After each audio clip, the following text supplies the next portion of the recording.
ईश्वर चंद जी एक सरकारी विभाग में कर्मचारी थे। एक आज्ञाकारी बेटे और अपनी पत्नी के साथ उनका जीवन सुख से बीत रहा था। उनकी पत्नी उनकी दूसरी संतान को जन्म देने जा रही थी। परिवार में खुशी का माहौल था, लेकिन प्रसव के समय परिस्थितियां बिगड़ गई और अनहोनी हो गई। हॉस्पिटल में ही एक नवजात कन्या को जन्म देने के बाद उनकी पत्नी की मौत हो गई। कुछ ही घंटे में वह नवजात कन्या भी चल बसी। जैसा कि आजकल अक्सर शिक्षित वर्ग में हो रहा है, दाह संस्कार में ही अंत्येष्टि कर्म भी निपटा दिया गया। ईश्वर चंद जी और उनके बेटे का रो रो कर बुरा हाल हो गया था, लेकिन समय हर घाव का मलहम है और फिर उसके आगे किसका वश चला है। कुछ दिनों बाद वे लोग भी शांत हो गए और अपने दैनिक कामकाज और व्यापार में व्यस्त हो गए। ईश्वर चंद जी के यहाँ एक नौकर था जो उत्तराखंड से था। वो उनके यहाँ काफ़ी समय से था। पहले वो घर की मालकिन की देखरेख में सबका खाना बनाता था। अब ईश्वर चंद जी को उधर भी ध्यान देना पड़ रहा था। एक दिन छुट्टी का दिन था। दोपहर के खाने के बाद ईश्वर चंद जी लेटर लिख रहे थे। अचानक उनका नौकर उल्टियाँ करने लगा और फिर खड़ा होकर एकदम से कांपने लगा। उसके चेहरे की आकृति बदल रही थी, थोड़ी सी टेढ़ी हो रही थी। अब वो उनकी दिवंगत धर्मपत्नी के हाव भाव और उसी की आवाज़ में बोल रहा था। यह सब देखकर ईश्वर चंद जी भौचक्के होकर उसके पास आ गए। उस समय वहाँ खड़ा हर व्यक्ति यह अच्छे से समझ रहा था कि उनकी पत्नी उस नौकर के माध्यम से उनसे बात कर रही थी। उसने कहा, आपने न तो मेरे नाम से और न ही अपनी बेटी के नाम से किसी वस्त्र का दान दिया है। हम दोनों इस समय वस्त्रहीन हैं। मुझे बड़ा संकोच होता है और मैं यहाँ एक विशालकाय पेड़ के नीचे पड़ी हूँ। इसलिए आप मेरे लिए और बच्ची के लिए एक एक जोड़ा कपड़ा किसी वस्त्रहीन को या गरीब को हमारे नाम से दान दे दीजिए। ईश्वर चंद जी हड़बड़ा चुके थे। पिछले कुछ सेकंड्स में जो कुछ हुआ वो उनकी समझ से परे था, लेकिन उन्होंने तुरंत इन सब के लिए हामी भरी, जिससे उनका नौकर एकदम से सामान्य हो गया। उनके नौकर को भी कुछ समझ में नहीं आया कि उसके साथ क्या हुआ। वस्त्रदान वाला काम 2-3 दिन में ही हो गया। इसके कुछ दिन बाद उनके नौकर पर फिर असामान्य आवेश चढ़ा।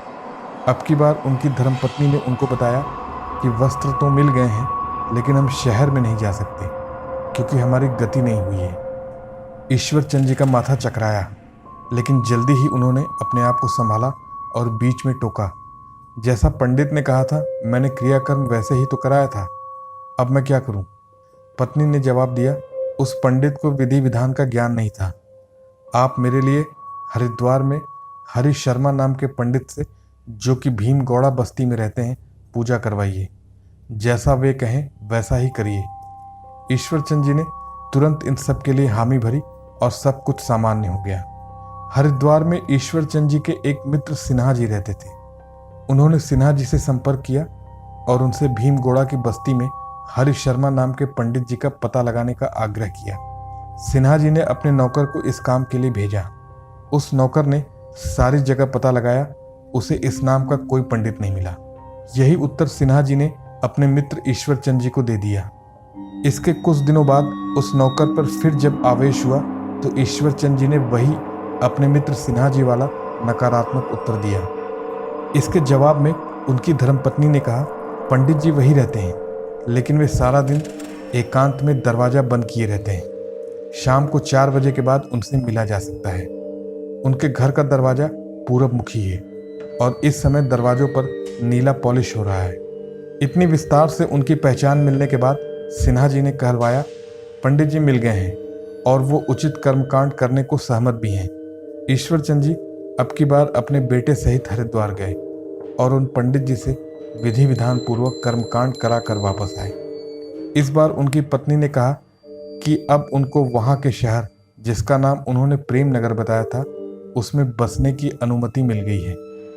ईश्वर चंद जी द्वारा थोड़ा और पूछने पर उन्होंने बताया कि ये जगह हरिद्वार के आसपास ही कहीं अंतरिक्ष में है, लेकिन मानवीय दुनिया के लोगों के लिए अदृश्य है। इस घटना के बाद उनकी धर्मपत्नी सप्ताह में एकाध बार उनके घर में आ जाती और बच्चे एवं पति को देख जाती। उन्होंने अपने पति से कहा था कि तुम्हारे पुत्र और कन्या दोनों संतान हैं, अब दूसरी शादी मत करना। कहने को ये सिर्फ एक घटना है, लेकिन इस घटना के कई पहलू हैं, जैसे हिंदू धर्म में मृत्यु की अवधारणा, अंतिम संस्कार और उससे जुड़े विधि विधान का महत्व, मृत्यु के बाद जीवात्मा की गति और विभिन्न मानवेतर लोक और उनकी समय तथा स्थान में स्थिति। हर पहलू पर अलग अलग भी विचार करें तो भी एक बात अच्छे से समझ में आ जाती है कि हिंदू धर्म में ठीक ही लिखा है कि मृत्यु एक पड़ाव मात्र है उस अंतहीन यात्रा का, जिसका आदि और अंत एक ही बिंदु है। लेकिन जब तक ये बिंदु समझ में नहीं आता, तब तक ये यात्रा जारी रहती है, अनवरत जारी रहती है।